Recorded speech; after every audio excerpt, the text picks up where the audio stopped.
union of journalist organisation Sindh पारां media office Gambat में उहिदेदारनि ऐं मेंबरनि जी अहम गॾिजाणी थी गुज़री, जंहिंमें ॿियनि 9 मेंबरनि जी आजियां पिणु कई वई ऐं अहम मामलनि ते गुफ़्तगू मीडिया ऑफिस गंबट जे सरपरस्त आला मुहिब अली रतन, सदर गुलाब अली ॼामड़ो, सीनियर नायब सदर शुमाइला मंगी, नायब सदर Azhar Ali Narejo, general secretary Munir Ahmed Khoro, information secretary Jinsar Ali Jamro, office secretary Rahmat Narejo, adviser Ghazala Seto, working committee chairman Bahadur Ali Jamro ऐं ॿियनि दोस्तनि यूनियन ऑफ जर्नलिस्ट ऑर्गेनाइजेशन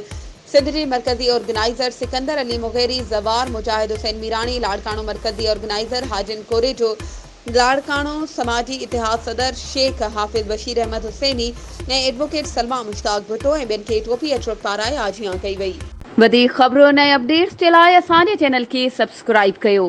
ऐं हा, बेल आइकन खे प्रेस करणु न विसारिजो त जीअं असांजी हर नई अचण वारी वीडियो तव्हां ताईं पहुची